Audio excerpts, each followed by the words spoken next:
Ozone part 2, production of ozone. Ozone is O3, and we're going to be doing photochemistry, so this is going to involve some energetics.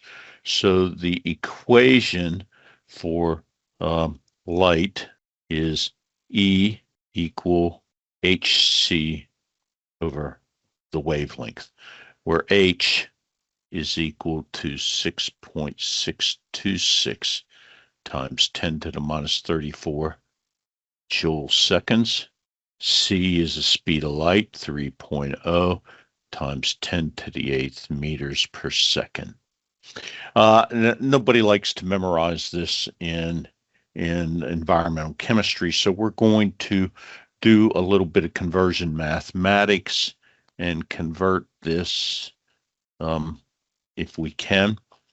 So if I plug in my values, E is equal to hc over lambda, and we put in for h 6.626 times 10 to the minus 34 joule seconds, and the speed of light is 3.0 times 10 to the 8th meters per second, and we divide by the wavelength, and I do some conversions.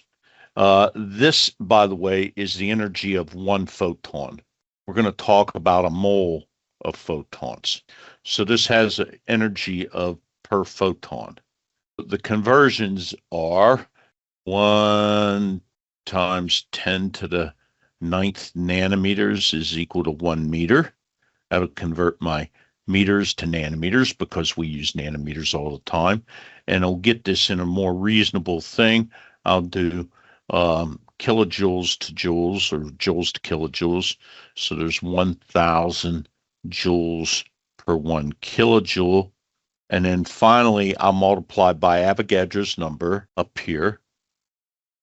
I don't have room, so I'm putting it down here, 6.022 times 10 to the 23rd photons or mole photons. And if you do all that math, you get this number, 119,627 kilojoules per mole times nanometers divided by the wavelength. And that way we can just plug in our wavelength in nanometers. That's very useful. So that's our first equation. We also have the energy of the light, of UV light, that's needed, approximately equal to the delta H of the reaction. And so you determine the delta H of the reaction from Hess's law. And basically that is saying we're taking O2 and we're going to make 2 oxygen atoms. This is what initiates it. The delta H for a formation of these, oxygen is 0, and for O, the formation energy is 249.2 kilojoules per mole, and we have 2 moles of them up here, shown right here, 2 moles of it.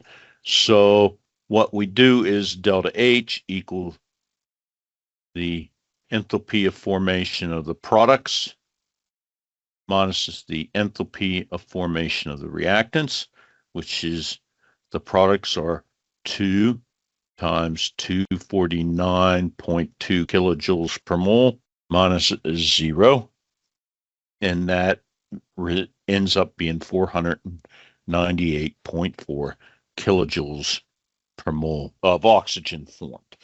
Okay, and this is the initiating reaction to form ozone. You have to have O2 going to 2 oxygen atoms. And so if we do our equation, E equal 119,627 kilojoules per mole times nanometers times the wavelength, and I plug in here 498.4 equal the energy, I can do the math, and I get a wavelength that equals 240 nanometers. This is the minimum energy. This is the minimum energy, and I don't have it in energy. I have it in wavelength, so it's the max wavelength. Remember, wavelength gets smaller, energy gets higher. Max lambda. So we have to be less than 240 nanometers of light to form O atoms. Okay, so we now know that. The next step in this is we're going to draw a reaction profile. And we have energy, and we have O2 plus a photon. And that raises it up, and it gets up here. And it forms, it can either do one of two things. I get two oxygen atoms. These two oxygen atoms can either fall back in and collide with each other and make oxygen, or they can just go off on their merry way with two oxygen atoms.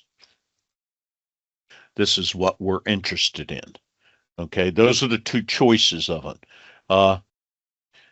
We're either going to make O2 or we're going to separate into two oxygen atoms, and they are very reactive and will react with whatever they find. So there's some requirements here. The energy of the photon has to be enough. You can't add two photons of longer wavelength to get an energy that way. The molecule oxygen will absorb the lambda, but so the wavelength may be short enough, but the oxygen might not absorb.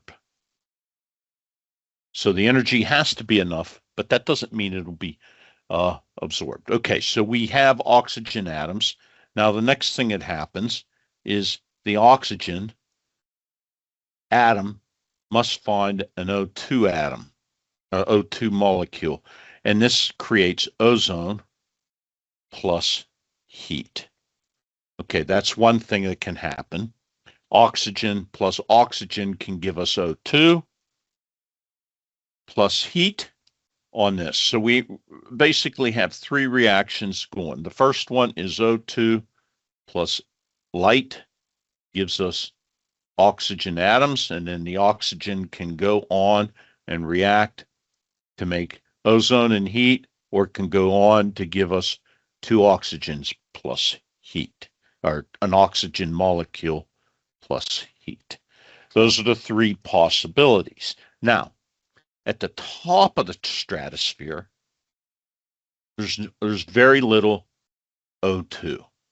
And so the oxygen atom doesn't find O2.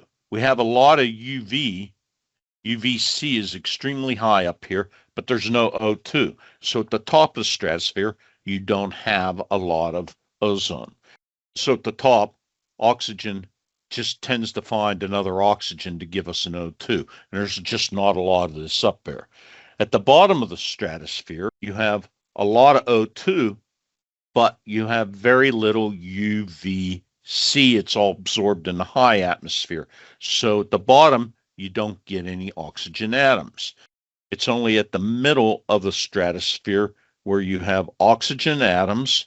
You have a fair amount. It's larger, large being relative. And so you have some UVC. Remember, the wavelength has to be 240 nanometers or smaller.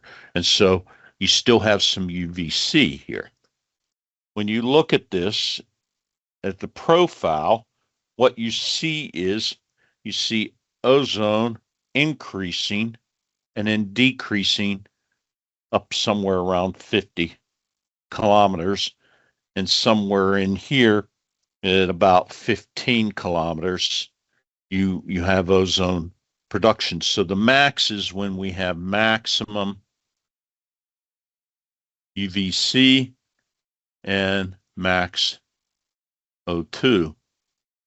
Actually, if I draw this, the O2 goes like this, and the UVC goes like this. It increases as you go higher. And so these two cross right here, and that's where you get the max ozone production. Notice the temperature of this rises because there is temperature production with heat. So we see the ozone production starts here and it keeps producing clean up to about 50 kilometers and comes down.